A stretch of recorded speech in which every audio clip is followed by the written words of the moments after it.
The microphone's just going to with mine.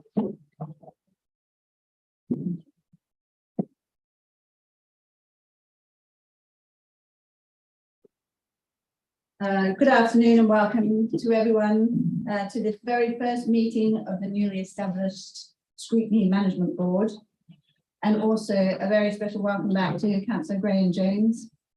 Our thoughts have been with you during your leave of absence, and we are really grateful that you're now able to join us again. Well, I'm not going to put that on, but just say thank you very much indeed for all the support I've had from my fellow councillors over the last 6 months. I guess you all know why I've taken a bit of time away. I understand that, you know, we had to, or I didn't, but an EGM was called, so we say, to allow me to stay on as a county councillor, because I broke or would have broken or did break the constitution by going over 6 months. So all those that voted for me, thank you very much. All those that didn't, well, I don't think there was anyone, so I haven't ticked too many people off. So thank you all very much indeed for your support, and especially those people, one of them here now, who sent me personal condolences at the time. It was very much appreciated. Welcome back. Thank you. Just some housekeeping matters before we dive into the main agenda. For those present in the meeting room, if the fire alarm sounds, please leave the building by the nearest exit and make your way to the fire assembly point in the car park. And the agenda papers and other relevant information for this meeting are available for viewing on the Herefordshire Council website. The Council is streaming this meeting live on the Herefordshire Council YouTube channel and is making a recording. To ensure that recording quality is maintained, please speak as clearly as possible and keep background noise to a minimum. And at this stage, can I please ask that all your mobile phones are either switched off or switched to silent. Others are permitted to film, photograph and record public meetings, providing that it does not disrupt the business of the meeting. So if there are any people present who do not wish to be filmed or photographed, please raise your hand now so that any such person filming or photographing may be made aware.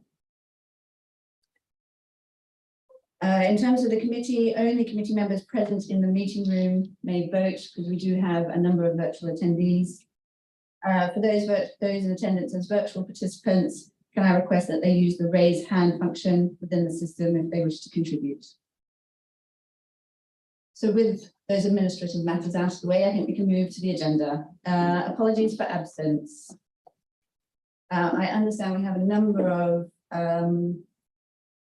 those that cannot be present in person today but are in attendance as a non-voting participant via the virtual meeting platform. So I think I have Jonathan Lester, if you can please confirm that you can hear and be heard. Thank you, Chair. Yes, I can hear you loud and clear.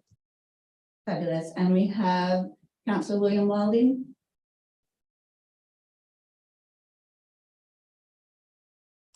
Thank you, Chair. Yep, I can hear and see you. Thanks. And we have Councillor Alyssa Swinglehurst. Thank you, Chair. Yep, receiving you loud and clear. Fabulous. Thank you very much. Are there any other apologies for absence? None received. Thank you. No naming substitutes. No. Declarations of interest. Agenda item 3. Do any members wish to declare any Schedule 1, Schedule 2 or other interests in any agenda item? No. Item 4, minutes. As this is our very first meeting, there are no minutes to approve. Questions from members of the public? We've received no questions. And questions from members of the council? We've received no questions. So we move on to agenda item 6, which is our one and only substantive item for today, which is the role of the Scrutiny Management Board. The purpose of this item is to consider the draft statement of intent of the Scrutiny Management Board and Appendix A to the officers' report, which has been circulated. The intentions of this document really is what the committee's intentions are for the upcoming financial year, and what our commitment is to members and the public on what we hope to achieve. Hopefully this will be a template document which then other scrutiny committees can use and also set the benchmark to evaluate our performance at the end of the year, because part of the new arrangements is we need to do an annual effectiveness review. So by setting out our objectives at the beginning of the year, we will then have a clear benchmark to then round off at the end of the year and actually see whether we have been able to add value as a committee. Hopefully it will be something that the other committees, scrutiny committees, also pick up as a template, with the idea that it would sit on the website. So if members go to see, look at the details of our committee, they'll see what our objectives are for the year. So with that, I would like to invite Michael Carr, our Interim Statutory Scrutiny Officer, to briefly present the report. Well, as you've just stated, the objective of this proposal, this proposed statement, is to set out clearly for the committee and for the public and for all partners how you and the scrutiny committees will aim to operate and your objectives for this year, or overall objectives, and how you wish to coordinate the scrutiny function and develop the scrutiny function for 2022-2023, and also undertake the committee's new remit in scrutinising the cross-cutting issues. So they include things like budget, organisational development, corporate performance, but that there are matters for the committee to decide, but matters cross-cutting across the council. So two main overall objectives within this statement is how the scrutiny committees will work together, what they aim to achieve, reminding of the overall objectives for the public in scrutinising the council and partners, and how it will coordinate those activities and the cross-cutting scrutiny issues of the council, scrutinising the council's corporate functions. So hopefully that's clear. And I think what members are invited to do is to look at this and to give your ideas in this draft proposal and make any amendments so that we have this clear statement for all of you and other partners, officers, and council to be clear on what you aim to achieve. Thank you, Michael. So I would like to now open up the discussion, and I believe Councillor Lester would like to go first. Yes, thank you. Just looking at the objectives, where it says key role number 1, item C, it says consider scrutiny member training and development requirements. Well, shouldn't it be provide or ensure that training is taking place rather than consider it? Because we can consider it all day if we like, but it just needs to be firmer in terms of ensure that there is sufficient training or something along those lines. I mean, greater minds than mine can think of the wording, but I just think consider leaves it too open-ended. Could you propose to oversee scrutiny member training and development requirements? Yeah, that sounds more positive, as though it's actually happening rather than we're just considering it. Thank you. Thank you. Yes, great. Any other comments? Yes, Councillor Sarah. Thank you, Chair. I think one of the key issues for us today is how much leeway we will give the other committees below us in terms of devising their own work programmes. I've looked at these set of objectives and I do wonder whether they maybe are overly tight in terms of how much steer will come from this group as to how much the other chairs will have the opportunity with their members to actually develop their own programme. For example, in the objectives, it does talk about that we will look at where there are issues that affect one or more committees. I don't believe we mean one or more committees. I think we don't probably mean more than one committee, because my concern with this group is, while I do accept we have to oversee what the other committees are doing, we don't intervene to the point where they don't have the ability to actually work effectively as well and add value. So I haven't got anything specific to say in terms of the objectives. I just feel we as a committee just have to satisfy ourselves that these aren't too rigorous in terms of allowing the other committees to operate in the way that they need to operate. I don't know what others think about that at this stage, because this is a new concept for us. The SMB is a new concept, and obviously we're going to have to learn as we go along. That was just a general observation, Chair. I don't know what others think. Yeah, thank you, Councillor Stark. Yes, and I think, I mean, as in the first paragraph, this is a working document and may require changes throughout the year, because it recognises that we have not operated in this 4-year term. We have not operated a scrutiny committee like this before, so we're not going to get everything right the first time. But we've got to learn and grow. And I think key role number 2, category A, agreeing the annual scrutiny work programme, that being the combined work programmes of the scrutiny committees.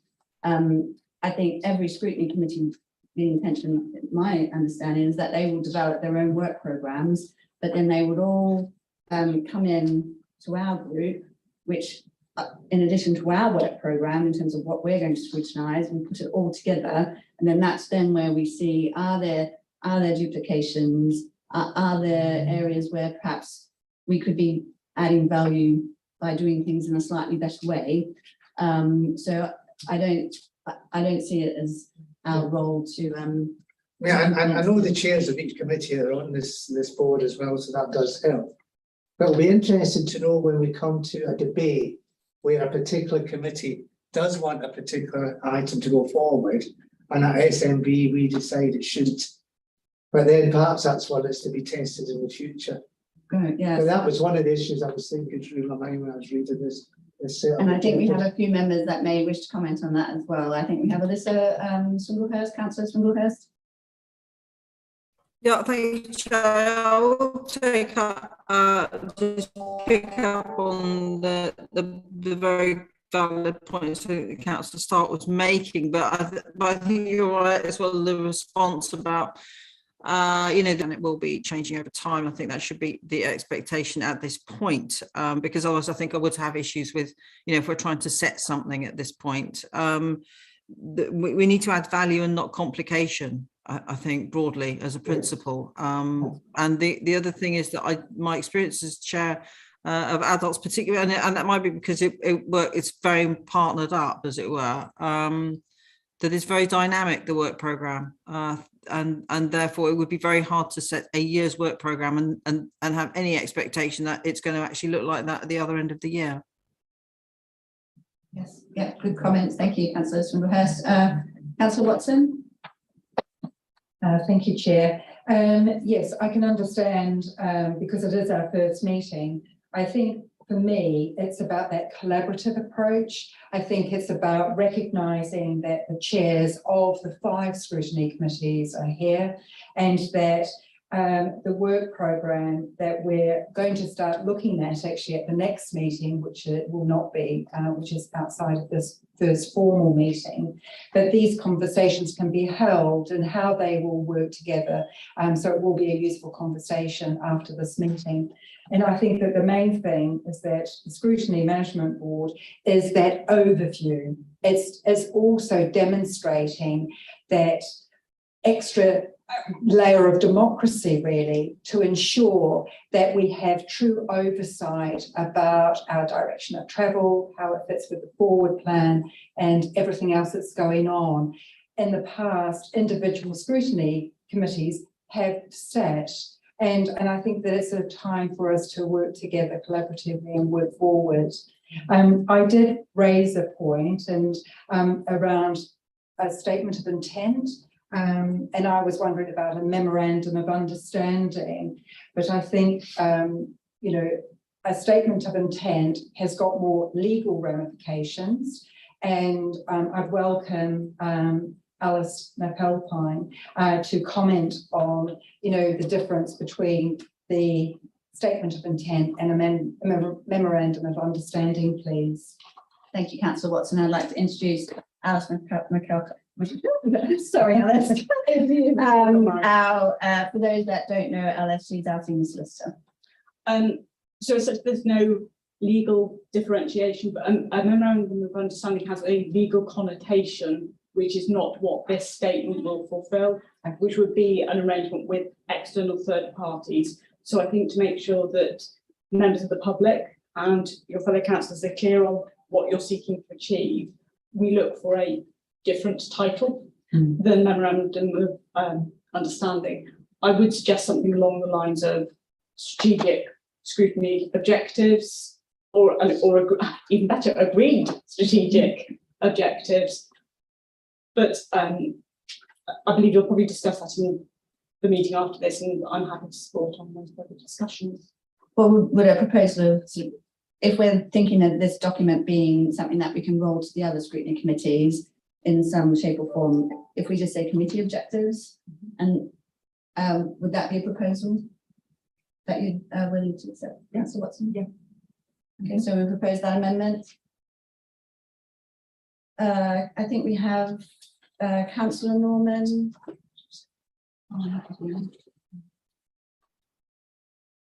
Thank you very much. And yes, I think points been made, which I absolutely agree with, about the need for flexibility. We are at a very early stage, and it's really important that we give ourselves room to, to vary things where it seems appropriate and useful to do that.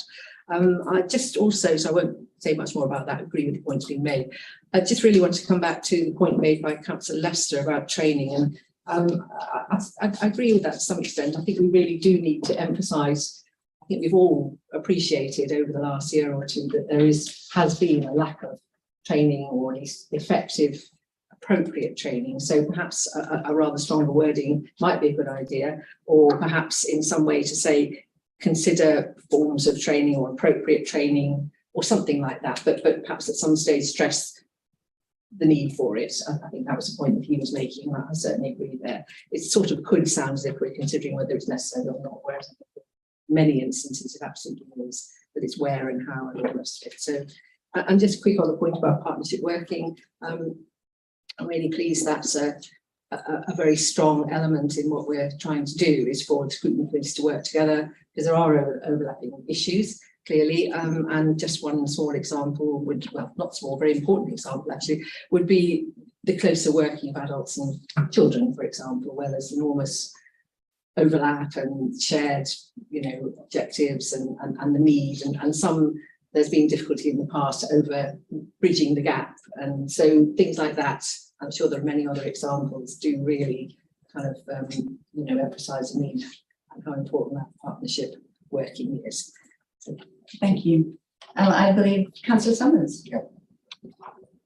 Thank you, Chair. As a group, we need to be looking at scrutiny from a distance, and that means not so much hands-on, but focusing on what is happening and making suggestions. But I do think that we need to start looking.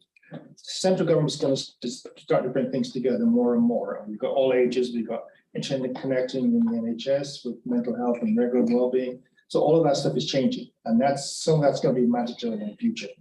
So I think we need to make sure that we're looking at it from an open view, not from closed. Now we have chairs from each group, and we have to make sure that those chairs don't take over a certain area. I mean, it has to be quite open. I think might be a tendency for that, so we have to try and break that before it starts. And I think one of the things that we're going to go into in other sessions, not today, is consistent work programming and really getting a great evidence base behind our work programming, and that will certainly help, I think, address some of the matters that you've raised, Councillor Summers. And I think next we have Councillor Wilding. Thank you, Chair, and welcome to everyone. I was going to say I apologise for not being there, but actually I'm not sure that's quite right, because I do want to actually attend all these meetings by Zoom if I can. And that's partly what I just wanted to bring up, that obviously we normally can't vote if we're not at a meeting. I understand that. But I'm wondering if there might be some way to normalise the use of Zoom for members to attend meetings like this, so that we can somehow get round those rules. I know there are government rules that say we have to be physically in the room to vote, but I feel for scrutiny committees, we should maybe look at a way that we could, that the chair could perhaps recognise votes from members not in the room, and actually we could get some kind of an understanding where we could vote on things. And I'm rambling a little bit, but I think you know what I'm trying to say, is that it would seem to me a good idea if straight away we could work out some way, some method of understanding, so we didn't all have to travel to Herefordshire for every scrutiny meeting. Thanks. And I think, Councillor Wilding, your point might be beyond my remit as chair of the Scrutiny Management Board, so I'll look to Alison Mccall to perhaps give a response to that. Unfortunately, we are bound by legislation, and to vote, you will need to be present in the room. I can assure you that both the local lawyers in local government and the Association of Democratic Service Officers, just checking with my colleague at the end of the room, are still lobbying very, very hard for a change to those rules. But until that change is made, we can't make local arrangements. Thank you. Do you not feel, though, that there could just be a statement from the chair to say that you know, we can somehow take members who are participating via Zoom, their voting into account? As I say, there is no scope for us at the moment to make local arrangements. We would have to go with the majority of people who are physically in the room and voting. And I think, though, Councillor Wilding, your comments and your input into the debate can still be considered virtually, but at the moment, if we were to vote on any substantive items at the moment, I wouldn't be able to take your vote. And so I think I had Councillor Watson and then Councillor Lester. Yeah, just a clarification, Alice. So it's so the local arrangements do cover scrutiny committees. So anyone that's live streaming at the moment, it covers scrutiny committees as well. Any public meeting which is convened under the Local Government Act 1972, which this is, are bound by those national laws. I do appreciate everybody's frustration, but yeah. And just to pick up on Councillor Summers' point about recognising the central government legislation, it's something that we've actually been discussing, and I think that will be also raised in the next meeting as well, the work programming meeting. Thank you. Councillor Lester.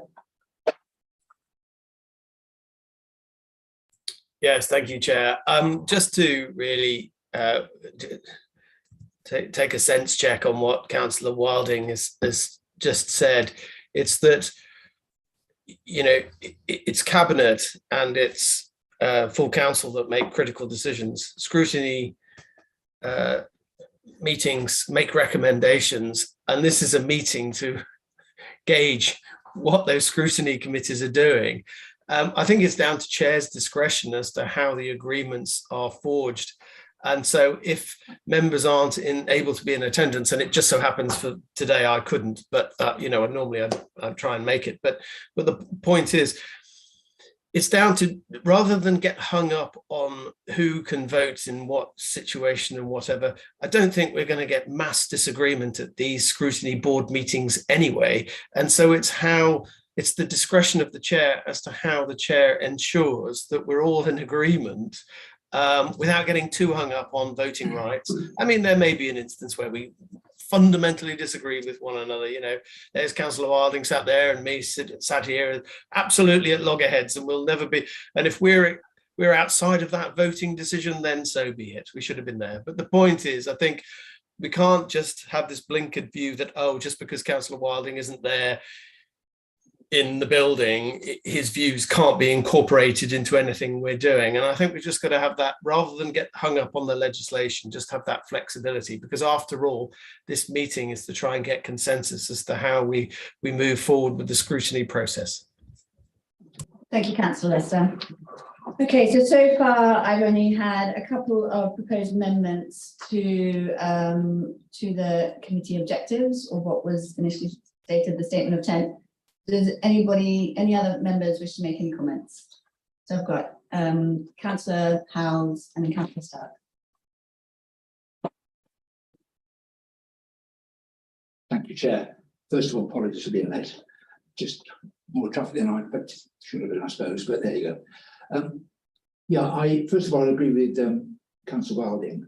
I actually didn't realise that there was a Zoom option. Perhaps I should have done, but I didn't. Otherwise, I would have used it. Because you said location, Plough Lane, I thought my first committee meeting. Because I agree entirely. I think it's best if we can to have Zoom meetings and not travel all over Herefordshire. So I agree with his comments. I'm not about the voting on a committee like this either. I think it's more important that we get people to contribute, because it's an overarching management structure, and I think it's more important we vote at the actual meeting than I know public can come. So I think, yeah, as many Zoom meetings as we can, and only if it's on Zoom, I think is the right way forward. This particularly, but other meetings too. On the particular items on the agenda, I just want to make a few points. On number 2, I think we should talk about this a bit more. This is about 2A, agree the annual scrutiny work programme. I think we need to be careful about watering down, maybe effectively, if it's a programme across all committees. I think that there probably should be more leeway for the committees to decide their priorities on their own evidence, because I think they're more likely to know more about it than a management group. So, and I think you're coming in slightly late to the conversation on that one, Councillor Howes. I think we have had that raised. I'm making the same comment. And making the same comment, but I think at this point, agreeing the annual scrutiny work programme is that of the combined work programme. So it is expected that the other committees would have ownership of their own work programme, but it would all be summarised into to one work programme, which would then help us determine whether there's duplications or timings are right amongst all the other scrutiny committees. So that ownership is still definitely there, Councillor Howes. Reassuring. I think the coordination effect I think is important, but like I said, having each committee having more control of their own work programme, just good to get that reassurance that committee, individual ones would have effective control. The second point I got in is on 3B. I think one of the issues with, certainly in children's scrutiny, I'm sure the others are the same. We have a number of aspects of scrutiny. One is dealing with partners, one is looking at annual reports, and the other one is agreeing on a specific work programme that we scrutinise, in our case, obviously the improvement plan. And I think we find it difficult to find the resource to actually coordinate how we interface with the various partners and actually identify more. And all the time there are parents groups, etc., being set up. I know there's been 2 or 3 this year. So I think if we could share resources and deal with the partners and find some way of doing that. Okay? Now I think I've been thinking about like in our committee, if we, I don't know, 10, 15 partner groups who could be interfacing with, whether each member of the committee could have a couple to communicate with to make sure their voice is heard, because I know this is a complaint, not a complaint, an issue before I became chair, that there just wasn't enough resource to talk to all the partners and make sure they felt involved. So I think that could be a great way of saying who the partners are, because some of them will be the same across scrutiny groups. And if there was some way that we could make sure at least they were communicated with, if they've got any input, make sure that they're told a particular item is coming up for scrutiny. If there was some way that a group like this could manage that, I think that would be really, really useful. And I think on that point, I mean, we're very fortunate now to have a dedicated statutory scrutiny officer. Yeah. And I'm not quite sure if Michael Carr would like to make a comment on either of those points. No, I just thought it's useful to clarify on this point about the work programme. So as has been stated by members, that the intention here is to foster a more collaborative and consistent approach. And so, in other words, to sort of look at those areas when bringing together the various plans of the committees and look where there are overlaps, partners that are actually may be useful to their different committees to enable better planning, so that we can actually get better quality committee, better support for you as members in planning those meetings. So it's not, I think, under the Constitution, the scrutiny committees, if you like, their sovereignty is protected in terms of there's nowhere in the Constitution which says that there has to be one plan, but it helps to have one plan so that we can foster that better planning arrangement. What I was going to suggest is that in terms of terminology, and just being clear about that, we could, for example, have an arrangement where the scrutiny committees agree their work plans and they're brought together into the work programme for the year. So you've actually kept, you know, the flexibility in those arrangements. So actually, if there are slight inconsistencies arise, and hopefully they're slight, because you'd want to have a plan, I would suggest it's inherent in having a plan to stick to the plan as far as is reasonable, allowing flexibility, but not so reactive that you don't have a plan, because that undermines the whole. So that's the nature of plans.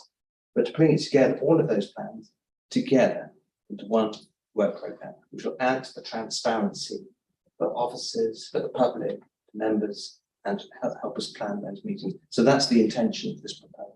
So Councillor Howes, would you like to make those amended changes to the words, perhaps that Michael Carr suggested? Yeah, definitely. I think it makes a lot of sense. I have to say, I mean, I'm wholeheartedly behind this. Like other chairs, I've spoken a few times to Michael, and it's like music to my ears. I've been well aware that we need to make these sort of changes.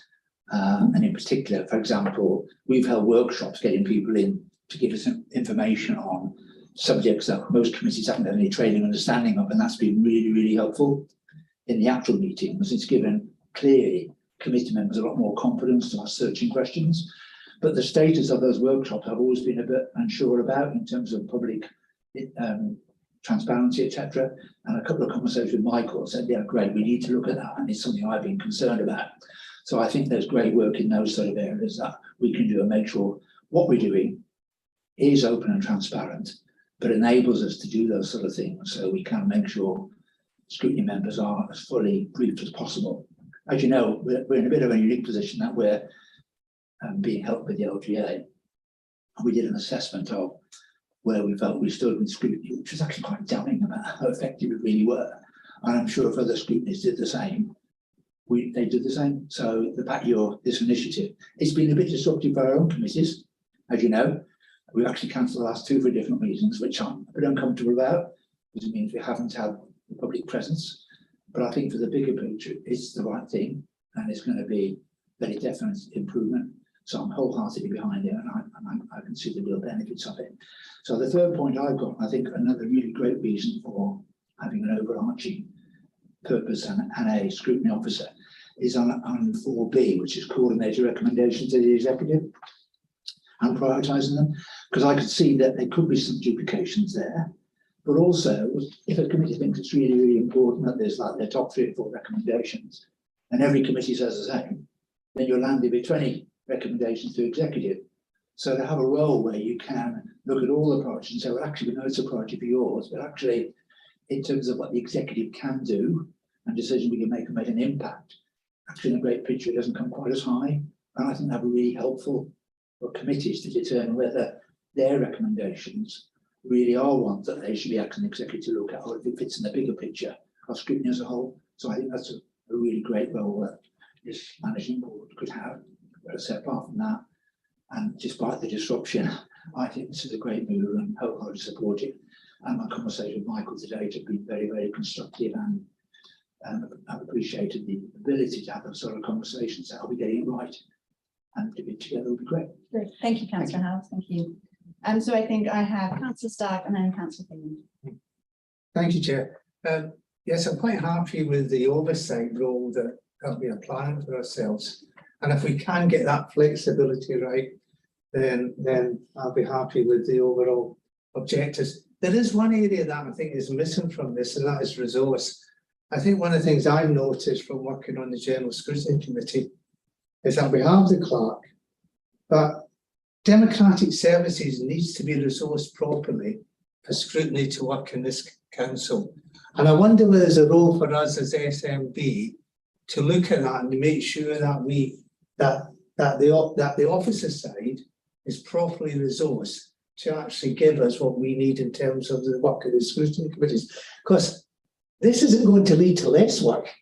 This is going to lead to more and more in-depth work, as Councillor Howes was saying. And I think for scrutiny to be effective, it does need to have that support and role from its own dedicated officers who work for us and work towards our purpose and what we're trying to achieve, and are our interface with the operational side of the house. So I wonder whether there's a role in this which is not actually captured yet, for us to have that overview of what the resource should be and whether we should actually ask for some work to be done on that, because I'm not sure what resource was required in order to actually deliver the scrutiny in this council. And I think there are a couple of strands to that point as well. I think potentially 1A in terms of oversee and drive improvements in the process of scrutiny may capture that to some degree. Right. And I also think in our work programming, if we feel like based on all the evidence that it's something that is high on our priority list, I think definitely we can build it into our work program from that perspective. But also, one of the things that you did make a note of is that you said that this might drive more work. And I don't necessarily agree with you on that point. I think this is aiming to drive more effective work where we put a lot more evidence base behind what we are looking at and really trying to understand before we scrutinise it what value we want to get out of that scrutiny work. So then we can, at the end of the day, reflect and say, well, have we added value? So it might be that we may not have quite so many meetings because we're focusing on particular things, but I don't see this as driving more meetings, and hopefully this will drive more effective meetings. I don't disagree with what you're saying, Chair. I was talking about depth rather than width. I was talking about when you're looking at a topic we haven't really got into as much as we may have wanted to. That's what I was thinking about. Yeah, and hopefully with follow-ups, everything else, that's what I was really getting at. And hopefully when we do our work programming, which is going to be a session that we do offline after our meeting, and Michael Carr will take us through a proposal for work programming in order to hopefully for us to achieve that. So certainly point well made. Sorry, I've got Councillor Fagan and then Councillor Norman. I'll come back to you if that's okay. Thank you. Just looking at the statement of intent and the discussion around flexibility, can I just have clarity on where the call-ins and sort of more spontaneous events sort of fall within this? Because obviously work planning, we can't cater for the unexpected. Shall I invite you, Michael Carr? I think when we go through our work programming, I think that is certainly something that we need to consider in terms of when we schedule our meetings. We need to allow capacity within our work program for those potential call-ins or for to be more agile in terms of changing our work program throughout the year if something does filter to the top that actually needs more urgent scrutiny work. So I think that needs to come out through our work programming, and hopefully we'll get more support on that through a dedicated scrutiny officer. But I'm not quite sure if you have any other comments, Michael. Yeah, just specifically on the action to call in. So there's the constitutional provision for matters to be called in, that is executive decisions made but not yet implemented. And when they are called in, the monitoring officer will consider those and in consultation with the statutory scrutiny officer as well, and refer those to the proper scrutiny committee for consideration. So hopefully that would be within the existing work programme, in which case, of course, the chair of that committee probably would be consulted to make sure there's room on the agenda. If there are no appropriate scrutiny committees, it may require the convening of a special meeting. That call-in procedure is protected in the Constitution. Okay. Thank you. So, Councillor Norman.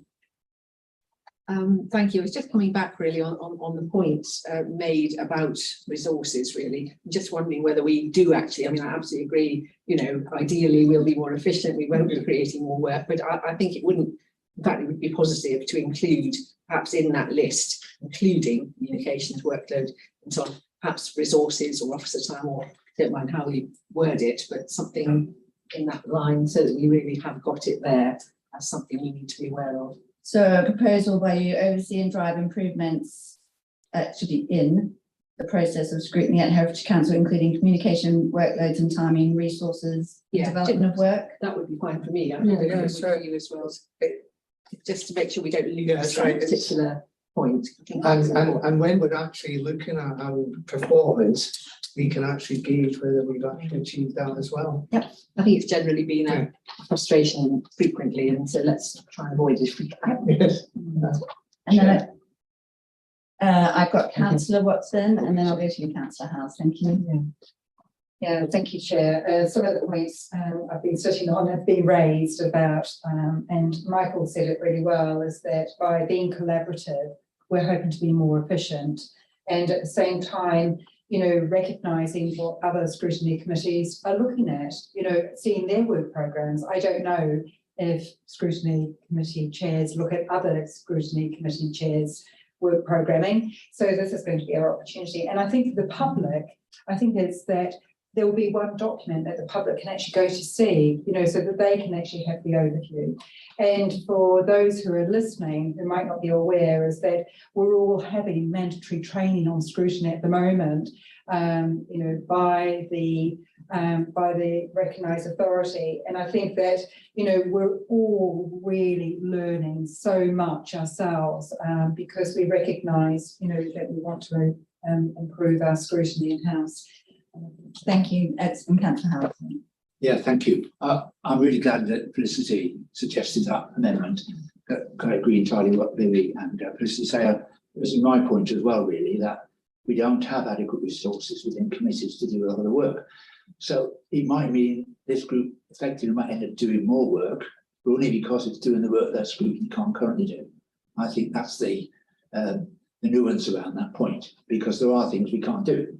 And in order this group to coordinate doing those things, that would be really valuable.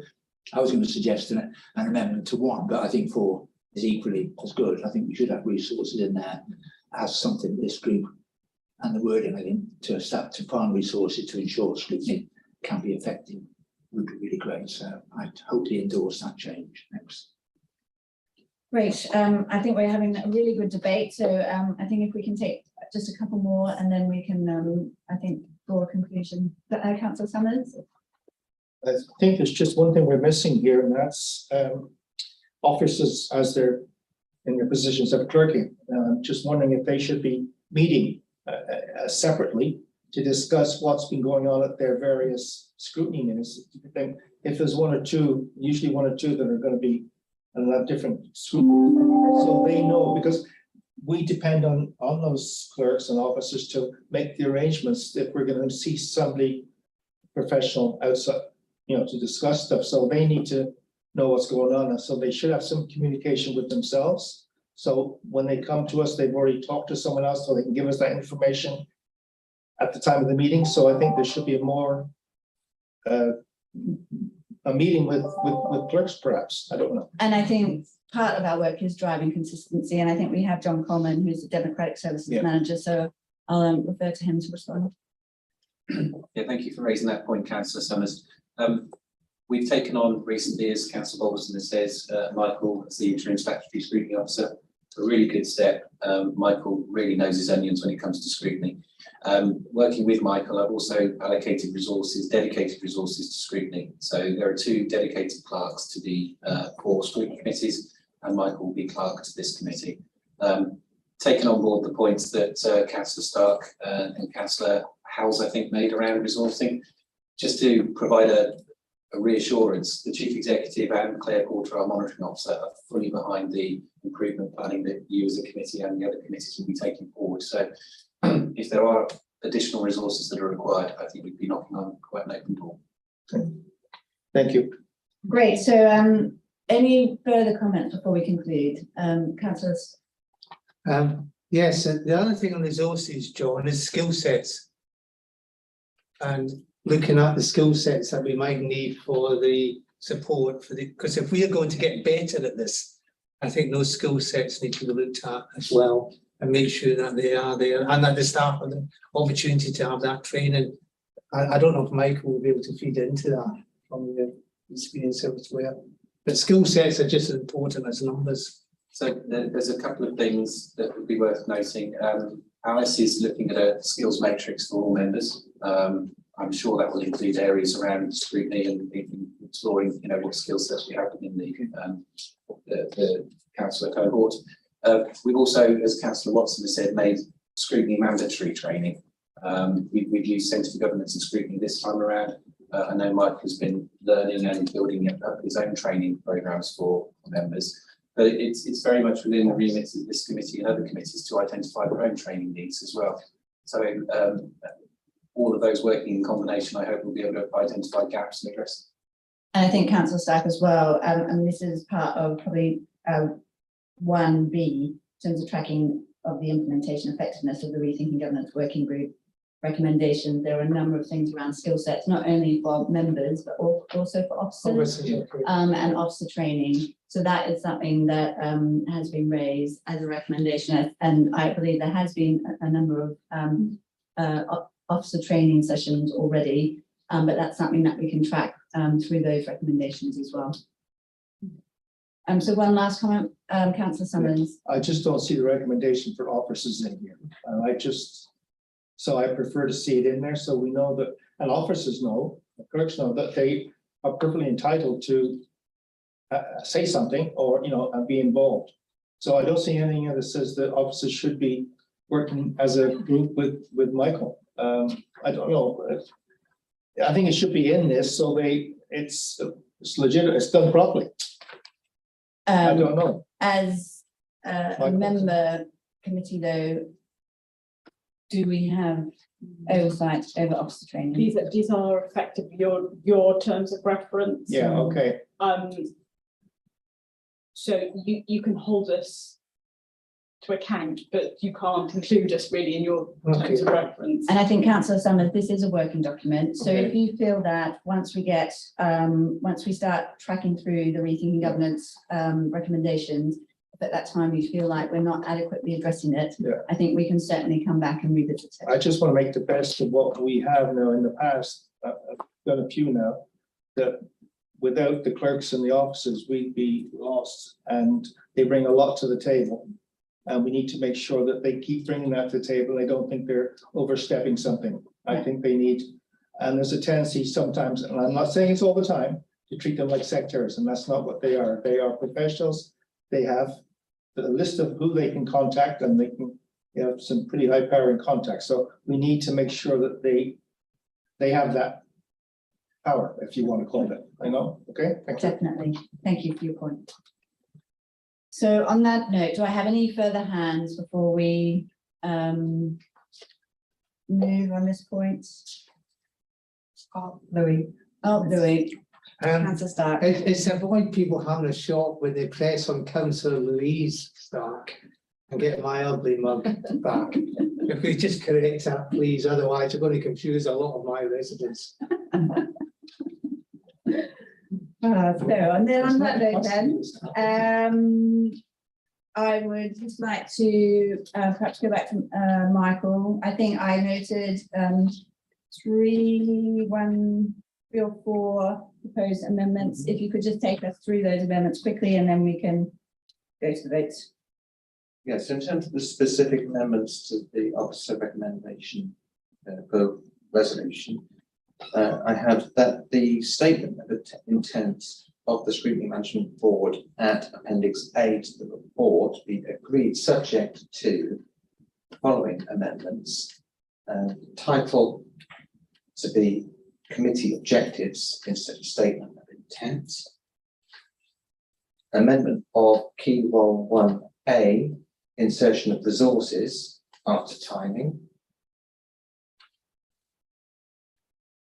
Amendment of key role 2B to oversee scrutiny member training requirements. 1C. 1C. 1C. And amendments of key role 2A to insert the reference to scrutiny work plans for committees with reference to the overview and scrutiny work programme that they programme. Okay, is everyone happy with those amendments? Yes. So in that case, I move that that the committee objectives of the Scrutiny Management Board at Appendix 8 to the report be agreed as amended. And I ask for a second, please. Councillor Thomas, thank you.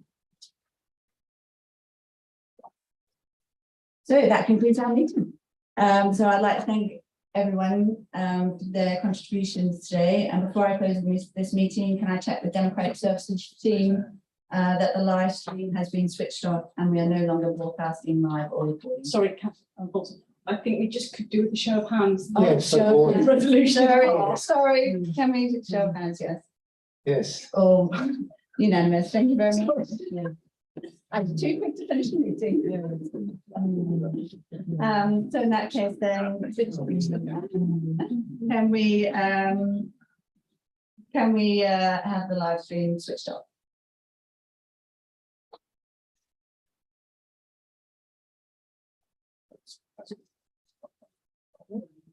It's